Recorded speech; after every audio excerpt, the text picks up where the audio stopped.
The Art of War by Sun Tzu, translated by Lionel Giles. Part 11. The 9 Situations. Sun Tzu said, "The art of war recognizes 9 varieties of ground. 1. Dispersive ground. 2. Facile ground. 3. Contentious ground. 4. Open ground. 5. Ground of intersecting highways. 6. Serious ground. 7. Difficult ground. 8. Hemmed-in ground. 9. Desperate ground. When a chieftain is fighting in his own territory, it is dispersive ground. When he has penetrated into hostile territory, but to no great distance, it is facile ground. Ground the possession of which imports great advantage to either side is contentious ground. Ground on which each side has liberty of movement is open ground. Ground which forms the key to 3 contiguous states, so that he who occupies it first has most of the empire at his command, is a ground of intersecting highways. When an army has penetrated into the heart of a hostile country, leaving a number of fortified cities in its rear, it is serious ground. Mountain forests, rugged steeps, marshes, and fens, all country that is hard to traverse, this is difficult ground. Ground which is reached through narrow gorges, and from which we can only retire by tortuous paths, so that a small number of the enemy would suffice to crush a large body of our men, this is hemmed-in ground. Ground on which we can only be saved from destruction by fighting without delay is desperate ground. On dispersive ground, therefore, fight not. On facile ground, halt not. On contentious ground, attack not. On open ground, do not try to block the enemy's way. On the ground of intersecting highways, join hands with your allies. On serious ground, gather in plunder. In difficult ground, keep steadily on the march. On hemmed-in ground, resort to stratagem. On desperate ground, fight. Those who were called skillful leaders of old knew how to drive a wedge between the enemy's front and rear, to prevent cooperation between his large and small divisions, to hinder the good troops from rescuing the bad, the officers from rallying their men. When the enemy's men were united, they managed to keep them in disorder. When it was to their advantage, they made a forward move. When otherwise, they stopped still. If asked how to cope with a great host of the enemy in orderly array, and on the point of marching to the attack, I should say, begin by seizing something which your opponent holds dear. Then he will be amenable to your will. Rapidity is the essence of war. Take advantage of the enemy's unreadiness. Make your way by unexpected routes, and attack unguarded spots. The following are the principles to be observed by an invading force. The further you penetrate into a country, the greater will be the solidarity of your troops, and thus the defenders will not prevail against you. Make forays in fertile country in order to supply your army with food. Carefully study the well-being of your men, and do not overtax them. Concentrate your energy and hoard your strength. Keep your army continually on the move, and devise unfathomable plans. Throw your soldiers into positions whence there is no escape, and they will prefer death to flight. If they will face death, there is nothing they may not achieve. Officers and men alike will put forth their uttermost strength. Soldiers, when in desperate straits, lose the sense of fear.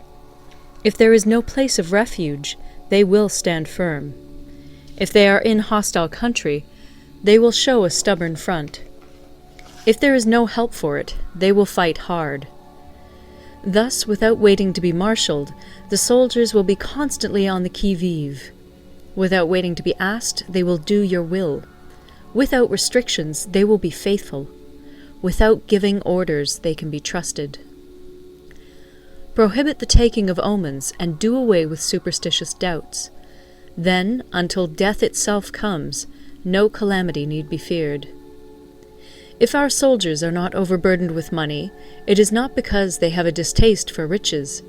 If their lives are not unduly long, it is not because they are disinclined to longevity.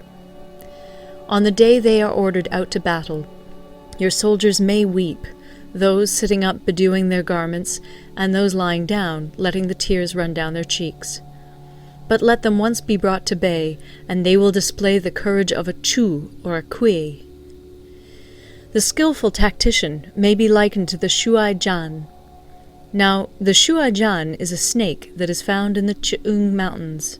Strike at its head, and you will be attacked by its tail. Strike at its tail, and you will be attacked by its head. Strike at the middle, and you will be attacked by head and tail both. Asked if an army can be made to imitate the Shuai Jan, I should answer yes. For the men of Wu and the men of Yue are enemies. Yet if they are crossing a river in the same boat and are caught by a storm, they will come to each other's assistance, just as the left hand helps the right. Hence, it is not enough to put one's trust in the tethering of horses and the burying of chariot wheels in the ground. The principle on which to manage an army is to set up one standard of courage, which all must reach. How to make the best of both strong and weak, that is a question involving the proper use of ground. Thus, the skillful general conducts his army just as though he were leading a single man, willy-nilly, by the hand. It is the business of a general to be quiet, and thus ensure secrecy, upright and just, and thus maintain order.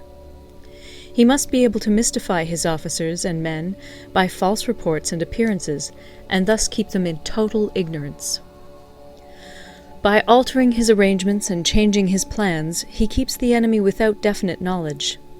By shifting his camp and taking circuitous routes, he prevents the enemy from anticipating his purpose. At the critical moment, the leader of an army acts like one who has climbed up a height and then kicks away the ladder behind him. He carries his men deep into hostile territory before he shows his hand. He burns his boats and breaks his cooking pots.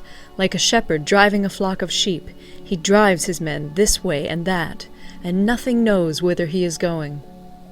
To muster his host and bring it into danger, this may be termed the business of the general.